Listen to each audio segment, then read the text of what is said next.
Well, it seems like the American public is finally starting to wake up to the reality of the Wu flu. We're seeing scenes from different parts of the country where there are runs on stores and there's lots of panic buying going on. Of course, not the panic buying of stocks. That's a form of panic buying that I'm all too familiar with. But no, this is the kind of panic buying that you see, at least at where I've grown up, before a hurricane or some other kind of natural disaster. But in this case, this is the first time I've ever seen such buying over a disease. And it's different, the kinds of things that people are buying now. Normally I'm used to seeing folks going out and buying lots of plywood and flashlights and batteries and generators, and now what you're seeing people go out and buy is mostly food, and also there was one picture I saw on Twitter of a man who had a whole cart full of condoms from Costco. So I guess he had some fun things planned. We here in Florida have such a thing called hurricane parties, and I guess maybe he was planning a Wu flu party.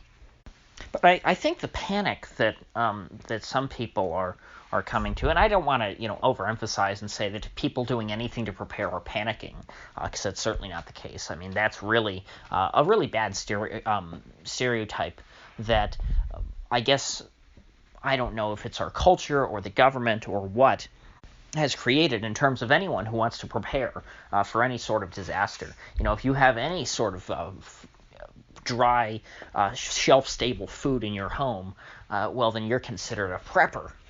But then all of a sudden there are these brief moments in our culture to where it's all of a sudden okay to buy these sorts of things. Like, for example, the week before a hurricane, or in this case, I guess as people start to realize that this Wu flu thing is a threat, it's becoming socially acceptable to prepare for it.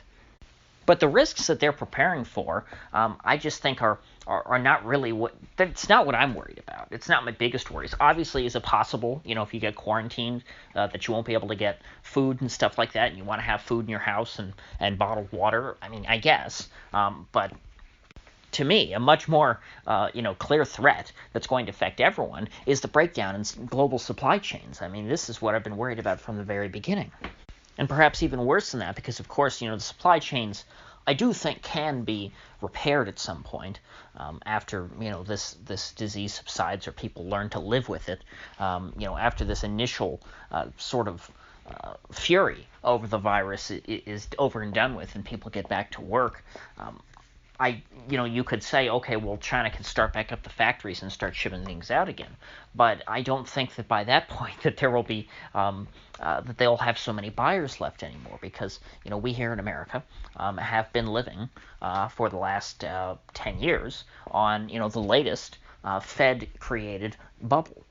And so once that bubble pops, you can't just, because of something like, say, this whole Wu flu crisis, you can't just say, okay, well, the Wu flu is not a problem anymore, so let's get back to work. That's not going to be it, because there's so much underbrush, that needs to be burned off in this economy. There's so many problems underneath the surface that, once those are exposed, you can't just paper over it again.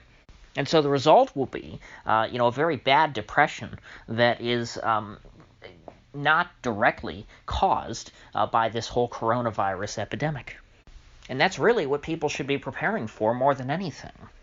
And so the way I look at it is, not that people should be buying food necessarily because they're going to be locked up in their homes. Of course, that is a possibility.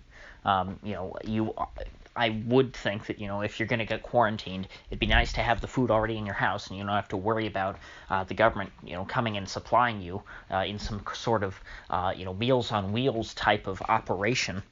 But I think that, more so people should be worried about having food, in case you lose your job. And I'm not saying that you want to have, a 6-month supply of food so that you can, live while you're unemployed. What I'm saying is that, it'd be nice to have some extra cheap food that could supplement your diet so that perhaps you don't have to buy as much food, when things are bad.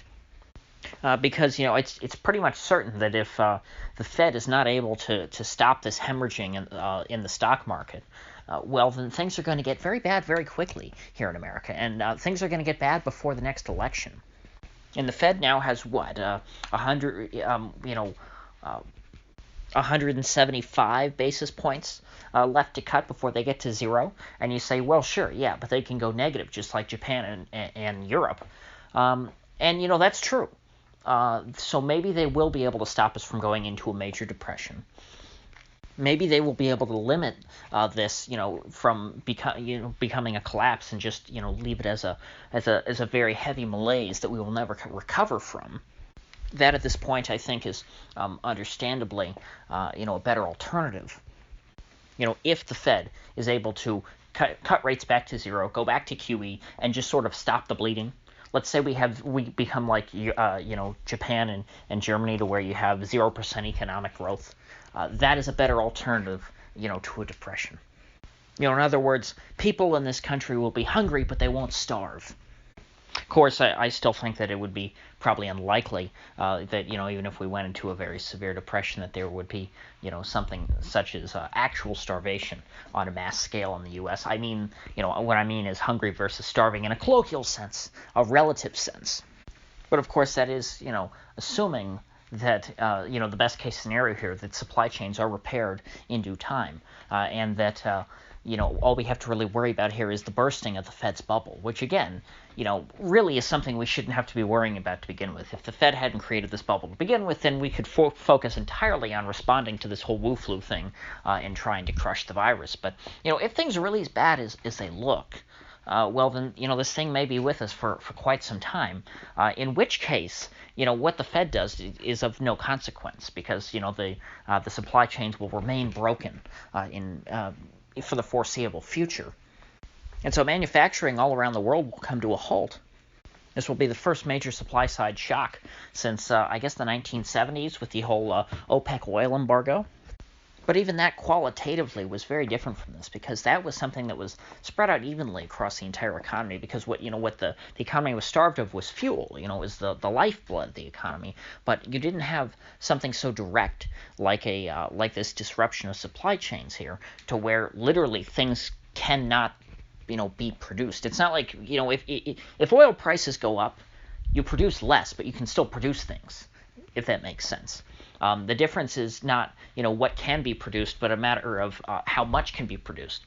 In this case here, with this breaking of supply chains because of quarantines, not just with China but now around the world, we'll get to the point to where there are certain products that it will be impossible to produce until, let's say, producers or I guess suppliers outside of China and these other countries start producing them on their own, in which case production will get back up and running, but again just at a higher cost.